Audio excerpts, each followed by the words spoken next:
موت کی یاد دہانی بھی بہت ضروری ہے. ہمارے یہاں موت سے ڈرنے لگ گئے. آپ 80 90 سال کے بزرگ کے سامنے بھی آپ موت کا ذکر کریں گے نا, اور موت کی بات کر رہا ہے, مجھے تو ابھی میرے پڑپوتیوں کی شادی کرنی. بھائی تو پڑپوتوں کی شادی کرنا ہے اس دنیا میں, موت کو یاد کر. آپ اس وقت ایک بلبلے کی تو وقت بتا سکتے ہیں کہ بلبلہ کتنی دیر میں بنے گا, کتنی دیر میں پھوٹ جائے گا, کتنے سیکنڈ کے اندر یہ پھوٹ جائے گا, لیکن انسان کی زندگی کا کوئی بھروسہ نہیں. ہو سکتا ہے اس مسجد سے ہم باہر نہیں نکل پائیں, ہوتا ہے بہت سی جگہ ہوا ہے, زلزلے آ گئے, ایکسیڈنٹ میں لوگ مر گئے. آپ تو یوٹیوب فیس بک چلانے والے لوگ ہیں, کتنی ویڈیوز آتی ہیں ایکسیڈنٹ روڈ ایکسیڈنٹ کی. موت کا کوئی بھروسہ نہیں ہے. کل نفس ذائقۃ الموت, کیا ہر نفس کو موت کا مزہ چکھنا ہے, اور ہم موت سے غافل ہیں. ابھی میں پچھلے دنوں یوٹیوب چلا رہا تھا, تو اس میں کیا ہوا, ایک پرینک آ گیا, تو وہ اس موضوع کے ریلیٹڈ تھا, تو میں نے دیکھا اس کو. اس میں وہ کیا کر رہا تھا, ایک پرینک تھا کرنے والا, اس نے ایک دکان لی کرائے کے اوپر وہ پرینک کرنے کے لیے. تو اس نے لکھ دیا باہر ایک کے ساتھ ایک فری.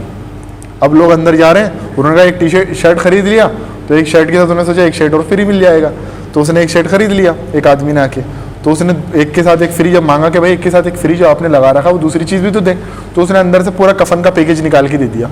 اور وہ گھبرا گئے, یار یہ کفن کیا دے رہے ہو؟ کہا بھائی کفن لے جاؤ, کام آئے گا, اللہ نہیں کرے کبھی کفن کام آئے. مطلب مسلمان کو موت سے اتنی کراہیت ہو گئی. اللہ کے رسول نے ارشاد فرمایا تمہارا زوال آئے گا اس وقت جب تم میں وہن نام کی بیماری پیدا ہو جائے گی. وہ کیا وقت ہوگا, اور وہ وہن کیا ہے؟ وہ ہے حب الدنیا و کراہیت الموت, کہ دنیا کی محبت پیدا ہو جائے گی اور موت سے کراہیت. یعنی یہ دونوں چیزیں لازم اور ملزوم کہتے ہیں اسے. یعنی ایک چیز ہوگی تو دوسری چیز اپنے آپ ہو جائے گی. اگر دنیا کی محبت ہے تو موت سے اپنے آپ ڈرنے لگ جائے گا انسان, اور موت سے ڈرے تو دنیا کی محبت ضرور ہوگی اس کے اندر. تو دنیا کی محبت سے انسان کو بچنا چاہیے. اسی لیے چاہیے کہ انسان جب کے دل پر جب زنگ لگ جاتا ہے, لوہے کو جیسے زنگ لگتا ہے, انسان کو بھی دل کو زنگ لگ جاتا ہے, تو اس کو زنگ کو ہٹانے کا بھی ایک ذریعہ ہے. حدیث میں آیا کہ جیسے لوہے کو زنگ لگتا ہے, اس طرح سے انسان کے دل کو بھی زنگ لگ جاتا ہے. اور زنگ کو ہٹانے کا بہترین ذریعہ یہ ہے قرآن کی کثرت سے تلاوت کری جائے اور موت کو کثرت سے یاد کرا جائے. ہم میں سے کتنے لوگ ہیں جو موت کو کثرت سے یاد کرتے ہیں؟ صبح سے شام کے سارے پلان بنا لیتے ہیں, پورے مہینے کی سیٹنگ رکھتے ہیں.